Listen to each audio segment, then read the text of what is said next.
Hello po mga kaponi, magandang buhay, magandang araw po sa inyo. Ayan, ngayon po ay Monday, panibagong linggo na naman po ng ating pagsasamahan, ng ating patuloy na pagbablog, ang ating charity mission dito po sa Eastern Samar. Ayan, at kung bago lang po kayo sa ating channel, pahit na po ng notification bell. Please subscribe and share ng ating video para sa patuloy nating paglingap. Ayan, so ngayong araw po, babalikan natin ang burol ni Lola Juliana. At meron ho tayong natanggap na pagmamahal ni Tita Izzy at saka ni Tita Marie para ho makatulong sa kanyang paghihimlay.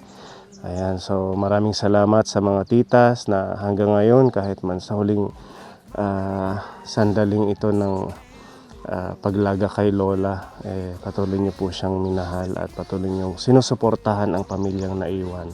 Maraming salamat. At bago ho tayo tumuloy, meron ho tayong natanggap na blessing syempre galing sa ating kapone sponsor, si Tita Izzy. Ayan, meron pinapabigay na pagmamahal dito. Ayan.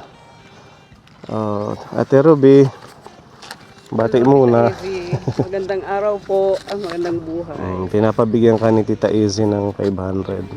Maraming salamat po dito, Tita Izzy, sa blessings mo sa amin. God bless po. At saka si Beron, halika Beron. Yan, good morning. Good morning po. Hello po mga kapatid. Pinapabigay ni Tita Izzy sa inyo ni ate mo. 500 kayo. Maraming salamat po Tita Izzy, and stay healthy lang po, and God bless you po. Maraming salamat. At of course, si Pepa, pinapabigyan ka ni Tita M ng 500. Thank you po, Tita Insay. Binigay niyo pong blessing. God bless po. And also si Tita Mayang, meron 500 sa'yo. Thank you po, Tita Mayang, sa binigay niyo pong blessing. God bless. Ayan, maraming salamat sa mga blessings na pinagkakaloob nyo, kaponi, sa ating mga kasama. Malaking tulong kay... Po, pambili ng bigas, pambili ng gasolina. Thank you dahil po. mahal yung mga bilihin. Ayan, didiretso na tayo, kaponi. Puntahan natin dito ang buro ni Lola. Better day, keep me warm.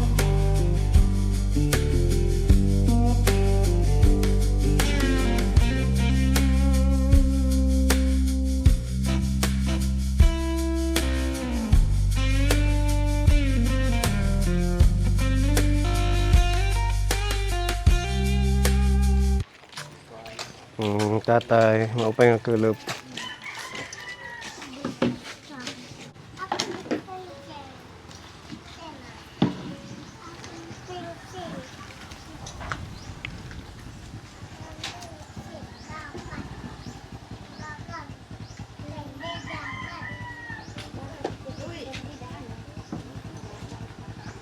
Ano man, na-process mo yung sa OSCA?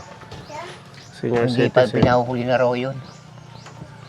Dahil akaunti lang naman daw ang makukuha naman daw yun. 2,000 na kung mayroon. 2,000? Pati yung magiging pension niya, wala na, may stop na. Mayroon pa, pero yun yung isang bisis na lang kung sa Magiging? yung isang bisis lang pag naano kami ng senior, yun na lang, wala nang iba. Kaya sabi ko, yun ang magagamit ko sa pag 40 days. Kung sakali maaga pa mag ano ng payout. So na ano mo yung tawag doon, yung sa punerarya na Ordinarya, isawa ng Diyos. nabayaran na. Yung pinag-aano ko na lang problema ko, yung pagkatapos ng libing, siyempre, yung sumusunod sa libing, pinapakain. Yun ang pinoproblema ko pa kung saan ako kukuha. Nakahingin ako ng bihon doon sa, bahis na andyan sa may kabaong niya. Na-extend po ba yung kanyang paglibing or ganun pa rin sa Wednesday? Yung alin po. Yung paglibing niya sa Wednesday pa rin or na-extend? Friday na. Friday na. Pero nagano naman yung nagpapaantay dahil nadisgrasya sila, nandun sila sa ospital. Sino yung nadisgrasya? Yung uuwi ng mga kapatid ko nandun sa ospital. Yung mga anak ni Lola, nadisgrasya? Doon pa sa malapit pa sa Taguig. Papalabas pa lang siguro sila sa Alabang. Pauwi sana sila. Kailan ho na-disgrasya? Nung gabi na yun. Kasi na tutulog daw yung driver. Sabi ko na tutulog, nakatakbo yung sasakyan. Oo. Ano ba yan? Ano ba, bus? Van? Band. Oh. Pagkatapos lang daw manguha ng mga pasahero, di pa alis na. Yun. Ano naman? Kaya nagtawag daw kay Iga. Ate ko no, Iga. Hindi kami makakauwi dahil nasa ospital na kami. Pa, yung extend, kami ang bahala magbayad.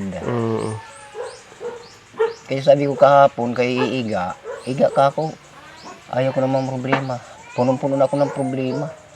Okay na yun. At least nairaos niyo po yung punerarya. Wala nang gagastusin. Ang ano na lang yung sa pagkain. Pagkainom yung susunod ng paglibing. Pagkatapos pagkalim, siyempre magbibigay yan. Di ba nung huli nagbigay kami ng kano ba, 6.5? Yun yung 6.5. Yun yung isave mo. Yung 6.5, binawasan ko yung 1,000. Ibinayad ko doon sa umutang ko ng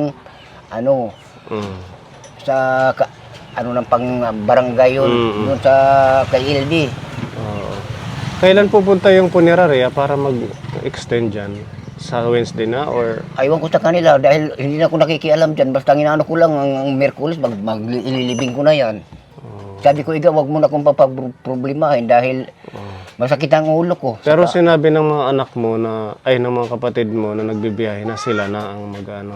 Oo, yung kung ano ang yung Kung babayaran. pagka-extend, kung magkano ang extend na Grabe babayaran naman, nila. na-disgrasya pa Sila sila. tatlo. Yung isang ko, bunganga, itong dito sa may bunganga, saka dito, malaking bukol. Okay naman daw sila. Aywan ko.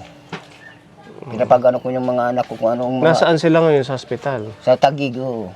Grabe, pauwi na nga lang. Titingin na lang kay nanay nila, nagkaganon pa. Pero ang sabi kasi sa akin, ito yan ang sabi ko sa kanila. Sabi ng nanay, bago mawalan siya ng buhay, kung hindi kayo uwi, at saka na kayo uwi na mamatay na ako, wag na kayo umuwi. Baka siguro siya ang naghadlang na lang na ganun na lang ang ipatok ninyo sa mga anak niya. Ano po? Kung hindi kayo uwi na buhay pa siya, Wag na kayo uwi na wag na patay na silang ako. umuwi na patay na. Nagsalita si Nanay Juliana. Yan ang ano niya. Kasi parang hinanakit niyo yung binukang bibig niya. Kasi matagal niya ng yun, na umuwi. Na yung umuwi, anak niya doon. wala naman umuwi. At nga, pag lori, yung linggo na yun, pinag-iusapan niya yung mga anak, siyempre sa cellphone. Opo. Umuwi kayo, niyo ako, tulungan niyo ako. Mahirap na kung dito na kayo mamatay, kayo uuwi, wag na kayo umuwi pag namatay na ako. Binitawan niya yung salita. Ayun, siguro. Sana makauwi pa rin sila Sabi ko naman, bago ilibing si Lola. mas maigi na lang ako kung hindi na lang sila uwi. Yung pamasahe nila, ipagdasal na lang din nila doon sa Maynila. Bagay, Total may litrato naman. May picture, may Hindi Facebook. naman mabubuhay yan kung umuwi sila. Yun na lang inaano ko sa kanila. Magpadasal na lang kayo. Pag-pray na lang. Actually, si Tita Izzy, kaya ho kami napunta dito. Nag-ano siya sa akin na ano natin sa Sunday Mass. Yun yung sabi ni Tita Izzy, mag-o-offer tayo ng prayers para kay Lola. Kahit pa paano. Naging ano man siya nitong huli, naging medyo palamura. Siguro, di ba, mapatawad siya ng ating para Diyos. hindi ako makarinig ng pagmumura niya. Ano ho? Lumalabas lang ako dito para hindi ako makarinig ng mga pagmumura niya. Sabi ko, sa tagal na kako na sakit mo, kinakailangan ka talaga sa Panginoon ka sumanda. Yun na yun yung gusto ko. Bahala ka sa buhay mo. Yan ang ano ko. Siguro, ano na din yun sa nararamdaman niyang sakit. At saka, syempre, pagod na rin yung katawan niya. Dami niyang mga iniinda, di ba? Kaya kung ano-ano na lang ang nasa isip niya. Pero yun, ano natin sa prayers, pupunta kami Pag sa nagagalit katedral. siya mamaya din, kumakanta. Mahilig kumanta yan si Lola at saka isa yan sa mga tinulungan natin na maganda yung boses na Lola, di ba? Di pa naman na nagsasalita ng waray, na nag-i-English na sabi ko, English. wag na ako nga, pagsabi ng ganyan, hindi naman Ako kung nakapag-high school o nakapag ano ng grade 6. Sabi ko, Kaya, huwag na yan. Ipag ano mo lang sa dati natin salita. Palibasa ka ako, sa bagay, ang grade 6 noon, nung mga araw na yun, nakakapag-teacher, nakakapag ano ng ano, siya walay. Ngayon, ganun pa man, talaga namang minahal yan si Lola. Si Lola Juliana ng mga viewers natin, ng mga sponsor. Kaya kahit sa itong huling pagkakataon, patuloy ang support nila. Si Tita Izzy, yun nga, nagbigay siya ng 4,000 tatay. Para makadagdag po doon sa... Ano mo lang doon sa misis ko, hindi ako nakikialam sa mga ano ng... Asan yung misis mo? Halika, nanay. Ano't nga rin ni nanay? Bilma. Nanay Vilma. Basta ano ko lang makasolve ako sa mga problema ko. Hindi ako nag-ano dyan kung anong makayanan ko. Ano pa ba ang gagastusin niyo? Yung sa pagkain na lang naman, di ba? Kompleto lang yung sa punerarya. Wala na akong problema sa pagpalibing dahil punerarya na ang ano. Tsaka doon sa sementeryo, libre na yun. Pero ang ano ko, sa ngayon, dahil nag-extend, hindi ko alam kung ano na naman yan. May problema na naman. O nanay, idagdag niyo to. Si Nanay Vilma, ang asawa ni tatay. Bigayan ni Tita Izzy 4,000. Ito naman pinapabigay ni Tita Marie para makadagdag po dun sa gagastusin niyo kay Lola Juliana. Maraming salamat po sa mga tumutulong sa amin sa nangyari kay nanay.